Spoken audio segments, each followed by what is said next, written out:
Olá pessoas, se você gosta de mitologia egípcia, você já deve ter ouvido falar no conceito de Maat. Mas afinal, o que é isso? Nesse episódio eu vou explicar melhor, então aguarda aí.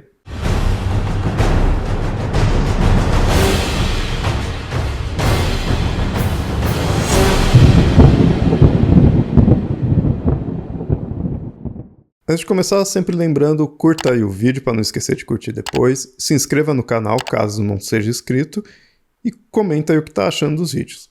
Caso queira apoiar o Mitografias, isso ajuda bastante, você pode ir em apoia.se/mitografias ou catarse.me/mitografias.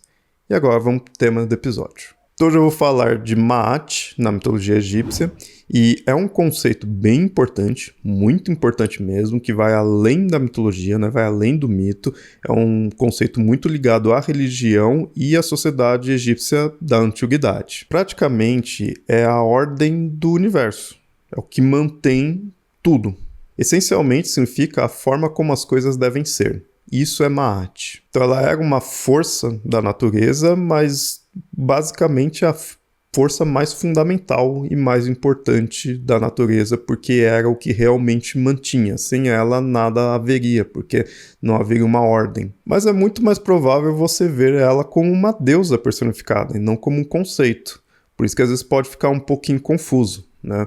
Então ela tem uma personificação, sim, como uma deusa chamada Maat, do qual é representada como uma forma humana, totalmente humana, né? Ainda que seja a mitologia egípcia, dessa vez é totalmente antropomórfico, no caso dela, dessa versão mais conhecida, e ela costuma se apresentar ajoelhada e com uma pena na cabeça. Essa pena é muito importante, que marca ela. Às vezes, a representação dessa deusa é simplesmente essa pena.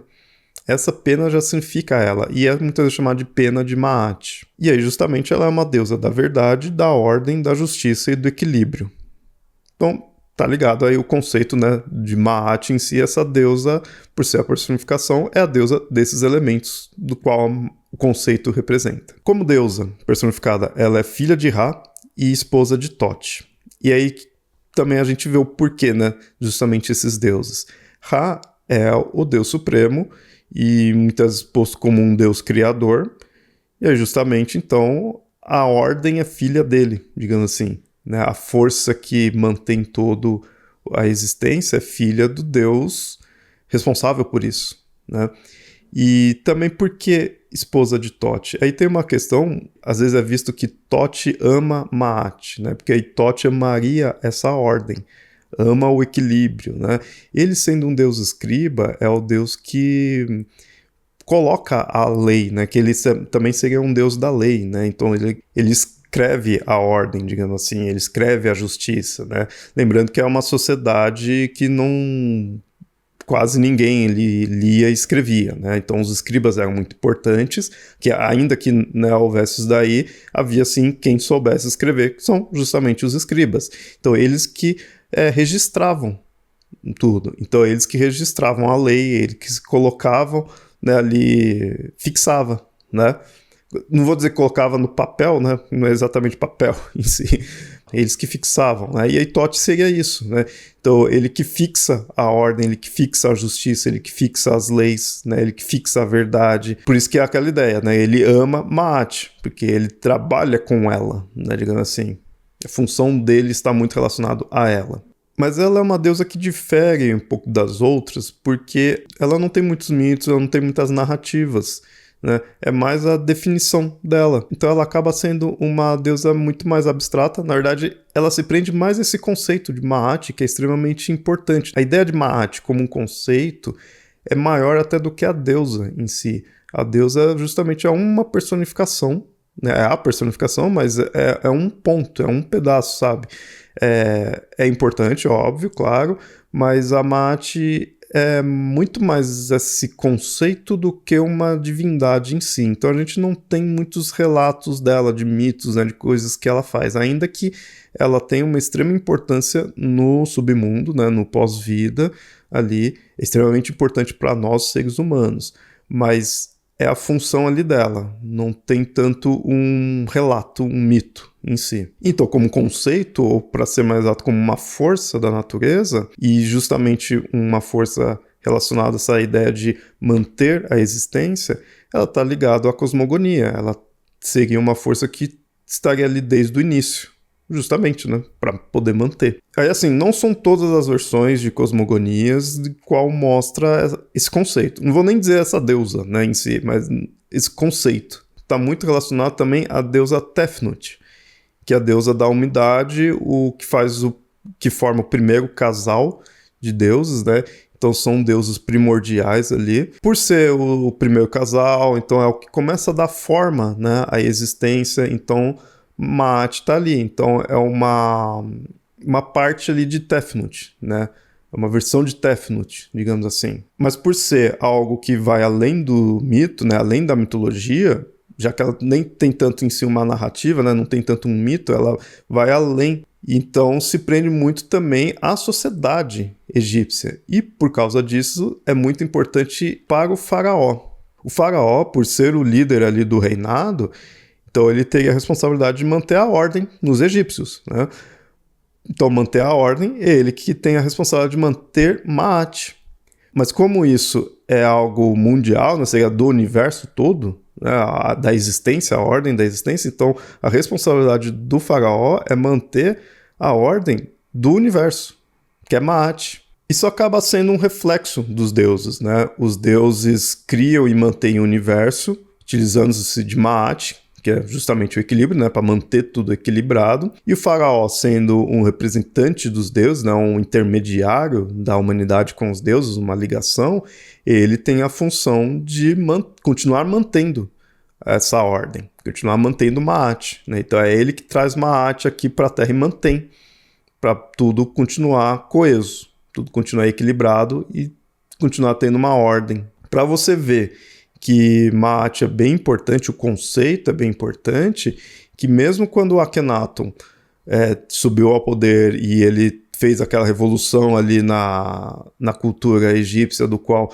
foi se aproximando de um monoteísmo, digamos assim, né? Ele negou os deuses em si, colocou-se apenas como o sol, como a divindade, ainda assim existia a importância de Maat. Então aí a gente vê muito mais do que uma deusa, porque o deus ali era mais só a questão do sol, de ser o único deus reverenciado. Mas isso não exclui o conceito da ordem, do equilíbrio que o mundo precisava ter, justamente Maat. E quando eu digo equilíbrio, é equilíbrio de tudo, né? Por estar na cosmogonia, é fácil de imaginar que seria o equilíbrio da natureza, né? Então, e seria justamente isso, né? Então, a questão de existir dia e noite, das coisas funcionarem como funcionam, das cheias do Nilo, né? Todos os ciclos de estações, tudo mais, é Maat que causa isso, né? É responsabilidade dela, é ela que é esse conceito que faz essas coisas funcionarem como são. Mas vai além da natureza, vai além desse que cósmico, era também para a sociedade. Eventos políticos, né, a ordem dentro da sociedade também era Maat. E tanto dentro da sociedade quanto relação com fora, né? Então as guerras, as batalhas que os egípcios travavam era Maat, e eles serem bem-sucedidos, né, mostrava que estava tendo equilíbrio, né? Então estava conseguindo o que precisava, estava continuando, porque assim eles continuariam como uma sociedade equilibrada, né? Continuaria a existir. Então essa relação a ordem humana, né? A ordem social, né? Por isso que a questão das leis e tudo mais também é uma questão relacionada a Maat. Não só tipo as leis naturais, mas as leis sociais, as leis divinas e as leis humanas. Então é essa ideia. Então era tudo que você imaginar de ordem é Maat. Interessante que, então é uma coisa boa, e de fato, né? É para manter a ordem, mas isso não impede das coisas nocivas a nós seres humanos, né? Como por exemplo a morte, né? As doenças, o próprio deserto, né? Que seria algo perigoso, né? Porque não era a falta de problemas para os seres humanos, né? Não era a falta disso, era na verdade o equilíbrio da vida e da morte, né? Tudo isso daí. Tanto que ela é importante em vida e importante na nossa morte. E sendo um equilíbrio, não significa também uma igualdade, digamos assim. Então, nos egípcios era muito forte a desigualdade social, né? Haveria a classes baixas e haveria a aristocracia, vamos chamar assim, né? O faraó, os clérigos, né? Toda a realeza, né? Então, Havia essa diferença. Mas, teoricamente, o faraó estaria ali para manter o equilíbrio, mesmo seriam classes diferentes, seria uma desigualdade social, mas seria de forma equilibrada. E isso que manteria o reino. Bom, é o faraó que diz isso, né? Então, não dava para se esperar outra coisa. Enfim. Mas é isso que é dito, né? Então teria sim um equilíbrio nisso. Tanto que quando é que não teria um equilíbrio? Né? Quando que era dito que Maat teria deixado os egípcios em algum momento, sim? É quando o solo estivesse infértil, ou, na verdade, assim, quando não se produzisse mais nada, né? Seja o solo, seja a própria humanidade, seja na questão de reprodução ou na questão de criatividade, né? De inventar nada, quando não produzisse mais nada, né? Estivesse estagnado. Porque aí não manteria nenhum equilíbrio, não teria nenhuma ordem, né? Estaria tudo estagnado. E isso seria a ausência de Maat. Isso tudo em vida. Mas agora então vamos para o submundo, né? Para o papel de Maat no submundo. Acontece que então todo mundo morre, e aí vai para o submundo, e aí que tem os julgamentos. A pessoa, para ser bem julgada, digamos assim, ela teria que ter vivido seguindo os preceitos de Maat. Mas aí é posto que não seria então um julgamento necessariamente religioso, e sim um julgamento social. Se essa pessoa não tivesse perturbado a sociedade em vida, né, não tivesse causado problemas, ela não teria então perturbado a ordem, digamos assim. E se não perturbou a ordem, seguiu os conceitos de Maat, e aí passa-se no julgamento. Existe um documento, né, o Papiro de Ani, que ali mostra como era mais ou menos esse julgamento. A pessoa chegava no submundo, depois que morreu, e aí tinha que fazer uma confissão, mostrando que seguiu certinho, né? Na verdade, fazer uma confissão negativa, né, mostrando que ela não cometeu certos problemas, né, certas desordens. Não teria feito más ações. E aí o recém-falecido tinha que convencer os deuses, mas assim, eram deuses específicos que são 42 deuses considerados os 42 assessores da deusa Maat. Por ser 42, o morto então tinha que fazer 42 confissões, uma para cada deus, e era uma confissão específica para cada divindade. Cada um tem um nome, né, ali, mas assim, para um deus ele tinha que falar, para um deus específico, né, ele tinha que falar que não matou ninguém. Para outro específico ele tinha que falar que não roubou a propriedade de ninguém. E por aí vai, né, são 42 confissões, né, que ele tinha que fazer uma para cada divindade, um para cada desses 42 assessores. Então não era a Maat que ficava ali ouvindo, né, ela tinha esse pessoal que trabalhava para ela. Aí um segundo julgamento, ou muitas vezes posto como uma segunda parte desse julgamento, era a pesagem do coração do morto. Esse daqui é mais famoso, né? Já devem ter visto aí, e muitas vezes quando se fala de Maat, se vê justamente essa parte, né? Então parece que a deusa é só isso daqui, do que eu vou comentar, mas não, né? Ela é toda a questão da ordem, como eu falei no episódio. Mas aí nessa parte ela tem a ajuda de Thoth e Anubis. Nesse momento tem uma balança, e aí de um lado fica o coração do morto, e do outro a pena de Maat, aquela que eu falei lá no começo. E aí o coração do morto tinha que estar leve de qualquer má ação que ele tenha feito em vida, né? Então ele não tenha cometido nada a ponto de pesar o coração mais do que a pena de Maat, seguindo todas essas confissões que ele fez, né? Então vamos ver se isso que ele confessou condiz mesmo. Eles vão lá, pesam o coração e vê, esse coração tá levinho, é porque de fato ele foi uma boa pessoa, né? Digamos assim, seguiu a ordem de Maat, então não é mais pesado do que a pena dela. Então tá de boa, ele vai poder aí seguir aí pelo submundo e quando precisar até voltar em vida, aí vai estar de boa. Por outro lado, se o coração estivesse pesado mais do que a pena, né, então tivesse causado más ações em vida, aí aquela criatura ou divindade, né, que às vezes altera, chamada Amit ou Amut, que é aquele crocodilo com corpo de hipopótamo, ia lá e devorava o coração, e aí a pessoa deixava de existir para todo sempre. Essa então é Maat, né? Então vocês viram que não tem um mito em si dela, né? O mais perto assim de algum relato, de algum evento que ocorre é essa questão do submundo, né? Porque ela tá ali inserida, né? A pena dela, ou ela em si, tem os assessores dela, né?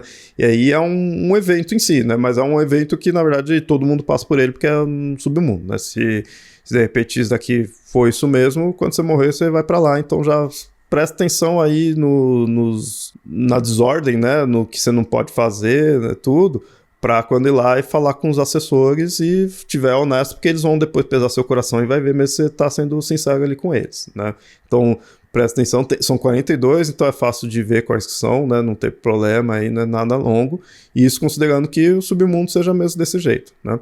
Mas fora isso, Maat é muito além disso, né? Como mostrei no episódio, esse é o mais conhecido, né? A representação dela ali, mas é tudo que é a ordem, tudo que é a existência ali de coesão, de as coisas poderem ser como são e poderem permanecer, né, manter, é Maat ali agindo sobre. Seja como uma deusa personificada, mas muito mais como um conceito, né, esse próprio conceito de ordem na existência. Então é isso. Comenta aí o que achou, curta aí o vídeo, se inscreve no canal e apoia aí o Mitografias, né, em apoia.se/mitografias ou catarse.me/mitografias. E até mais.